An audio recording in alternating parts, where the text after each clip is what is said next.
Alright, okay. The road to WrestleMania is as lackluster as the road to 40K to the 40 subscribers. I'm not going there that soon. Other than that, we are up to Smackdown go home show for the Royal Rumble. Still over in the Thunderdome. Sadly, also will. So, all I can say over the standpoint of this episode of SmackDown, it was super disappointing. There was like one reasonable match, and then it went into a cluster F of a 6-man tag, an 8-man tag. Then hijinks ensued to hype up the only like 3 favorites in the rest of the show.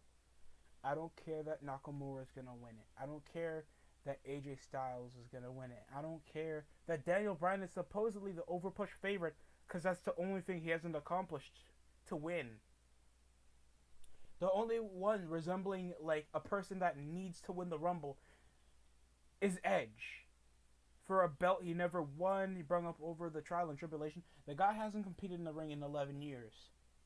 He's still a fan favorite and he's still a draw to this day. So, technically Edge is my only favorite over to winning the Royal Rumble for the second time since 2010. Oh man, they like had no build over for the match, the biggest match stipulation of the year. They don't do the numbers promo.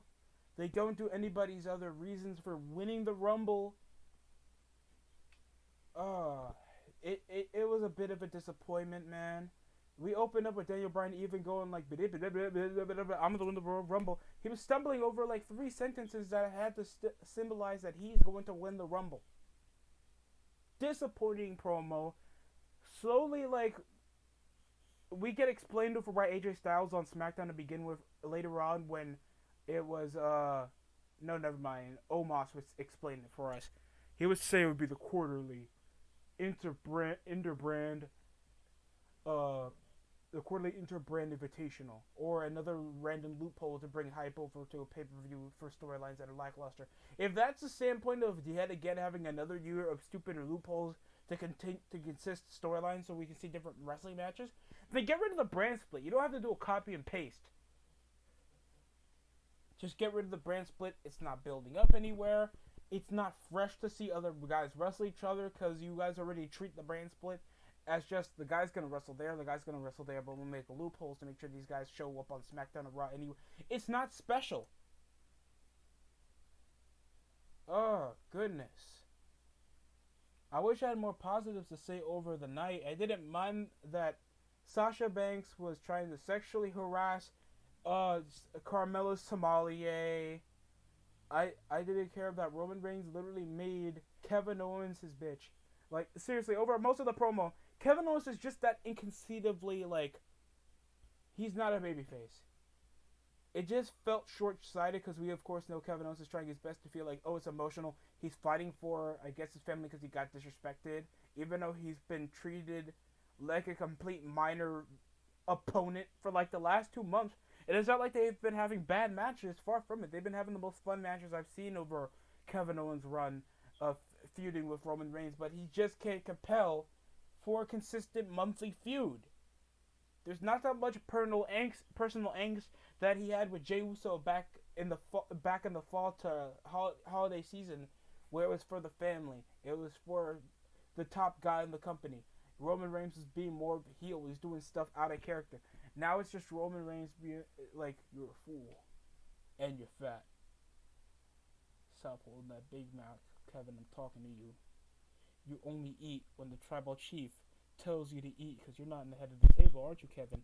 Now put that Big Mac down. That's how it sounds. I'm trying to understand why they're still consisting on Kevin Owens just being the prodigal babyface. The guy is not a bad promo and the guy's not a bad wrestler. He just doesn't have the look because the guy doesn't look like he at least hits the gym to look like he's going to kick your ass. And he's just going to get outwitted, outnumbered, and of course just outbeaten because the guy doesn't look like he can beat like Seth Rollins consistently. So it's just not good. Now I already have rumors of with Seth Rollins out the ass of him coming back in the Royal Rumble, CM Punk for possibly like the 5th year in a row. Like that really matters anymore. It's gonna take more than CM Punk to get people to actually watch WWE, and uh, it was just a really decent promo. These guys did their best, but it just felt not compelled to possibly we will have hopefully a good last man standing match, but not over the conflict of me actually being embarrassed to actually feel excited if Kevin Owens takes the belt away. That's possibly not going to happen anyway because of the rumors that uh, Roman Reigns will face off against The Rock or Goldberg again, or actually something that's going to be more exciting.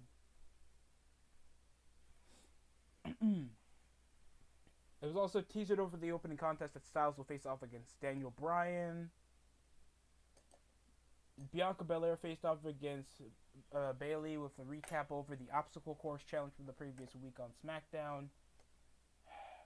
Decent stops to shut off the arm strength of Bianca Belair with decent stops. Neck breakers. We had a cool swinging neck breaker. Bianca Belair finishes off with her finisher. Match was pretty okay. I'll give it that. Bianca Belair looks like $1 million, but it just, bro, I'm just trying to like compel myself to actually care about Bayley being a consistent favorite. There's been no consistent favorites. Then they come around saying that tonight there'll be a special over on, I don't know, Natalia and Tamina tease over the 30th spot for the women's Royal Rumble. Who cares? Natalia been working in the WWE for like 30 years, and Tamina has been the most inconsistent female monster heel imaginable. Even if they try to make her part of that Roman Reigns faction, what's really compelling female storyline they can do other than possibly Sasha Banks? Then that's it. It's no annual thing. There's no thing to consist that this is probably gonna last over a year, because WWE can't do that because of the booking that they have, and now they write themselves over a hole because of their roster limit, and of course because of the brand split, dude. It's not gonna end well, even if they do the thing, because you guys remember like inter the intergender tag team tournament thing. That was also for a number 30 spot. In the last minute, they said it was for a number 30 spot for the Royal Rumble. It was R-Truth and Carmella. R-Truth didn't even get to compete in the Rumble because Nia Jax literally injured him in a run-in assault when he was making his entrance. And Carmella didn't even win that Rumble that year. It's just unimportant fodder for two women that I think won't even get anywhere, even if you give them like a big storyline. That's just my opinion, guys. King Corbin against Dominic. Corbin lost off a rollout. He got the end of days after a pretty cool like tilt-a-whirl hurricane run into a DDT springboard. There was like one botch, but give it to Dominic that he's a bit green. I have given multiple suggestions over most of his reviews, and I understand he's a Mysterio, but he doesn't have the compelling look to at least look like a wrestler. The guy has the size, but he needs to build up some muscle, at least over the standpoint that he looks like he can kick your ass and he can still do lucha libre stuff. I mean, look at Eddie Guerrero. Am I wrong? You can look built and still do lucha libre stuff and high flying stuff. Dominic's like 6'4". Come on, guys. Rey Mysterio got assaulted after trying to look like he's about to aid his son, hitting him over the steel steps. Mysterio and Dominic gets laid out. What a way to build over a storyline that I think got jaded off after I don't know what Murphy's doing, probably like jacking off on himself in a freaking mirror, because of course that the Aaliyah storyline isn't real, and I think I don't know, stop spamming Aaliyah. This is why we can't do the storyline, buddy. Oh god, I'm saying that because he broke up with Alexa. I'm not a nice person, and then oh goodness, bro, it's just bad. This was one of over the last 2 weeks. It's just been lackluster build, and it's been this is probably the weakest SmackDown. We also had like Miz and Morrison talking to Sonya Deville with Big E at hand, talking about what's gonna happen at the night at the Rumble, about Adam Pearce's current health, because the match with Paul Heyman last week. It just feels completely blanded over because Miz and Morrison are so freaking bland that you're not funny. Morrison comes around looking like Sage Mode looking ass. C-list movie gimmick, and people keep want to bring that up like that's even his B-list character, even though he barely brings it up at times. He hasn't like done like a decent job doing the C-list gimmick since like 2014 to 2016. And it's like, oh my god, people want to watch SmackDown from 2016 all because of one thing. One thing. And who was the person that benefited from most of it? I guess just Carmella, uh, Styles, Banks, Becky, and I think The Miz because of one reign with the IC Championship. That only people remember because of the Ziggler feud. And one good promo, and that was the Talking Smack promo.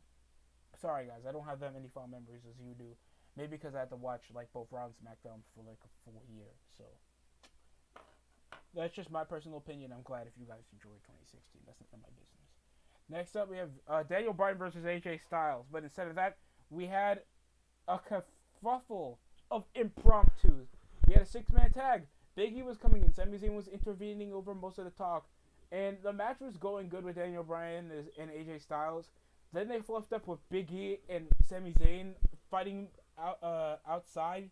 Even though literally Miz and Morrison jumped Big E from before, Miz and Morrison would come later on. Cesaro would intervene after Sami Zayn was getting injured. Oh, Nakamura even come after having a backstage segment with Sami Zayn. It was just a kerfuffle, just absolute nothing. These guys were going to toss themselves out off the thing. There's no alliances, so there's no compelling storyline with any of this like intervening. Like, there's no reason to actually care about all like 70 mid-carders. All I'm seeing is mid-carders, and technically the only favorite I saw in the ring was, spoiler alert, by the way, Braun Strowman came back. Like, why didn't he come back on the brand that he officially on, other than to just hype up the pay-per-view? You see how bad it is, and Raw has more time than SmackDown. It's just a joke. That's about it. He shoulder tackled many people, big booted. Strowman ended up on top, with Miz and Morrison looking aside. Like, all I'm just seeing is hype up of mid-carders. The only favorites that you guys should actually care about, I guess, is technically Strowman.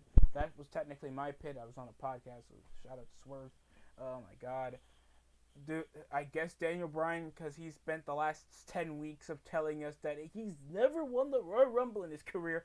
Okay, I think most of the roster of this current era hasn't won the Royal Rumble. Edge, Randy Orton, because at least he has a storyline intertwined with most of this, and plus he won it twice already. I guess John Cena, because I heard that he's coming by at WrestleMania, so he's possibly going to make a surprise appearance. The Fiend. Just, dude. I wish I feel more hype. I'm just not that overly compelled over for this Rumble match. And that's because of the lack of advertising, other than we just have a Royal Rumble on pay-per-view. Nothing's that unique. Nothing, no star power, other than possibly the actual part-timers that are like near Medicare stage and like are near pushing 60. Like, I love Edge, Goldberg, but dude, we need current star power. Who's the current star that we have? Roman Reigns, and he's currently Universal Champion, feuding with Kevin Owens. Kevin freaking Owens. He's like that man bear pig guy from South Park. Kevin Owens can't like make a show a highlight. Al Gore. He looks like Al Gore if he was a neckbeard. Damn, it's just that bad. I just wish SmackDown was just more enticed on selling the gimmick, giving us some reasons why some guys want to win the Rumble, especially for guys that already won it, like Nakamura. That's like, last time I won the Rumble, I was an afterthought. Like, stuff like that, like compelling storylines. Styles, I don't care about this inter-brand garbage. Just get rid of it, because they spent like 1,700 loopholes, garbage, end of era stuff, and it really doesn't even change the tone of the show.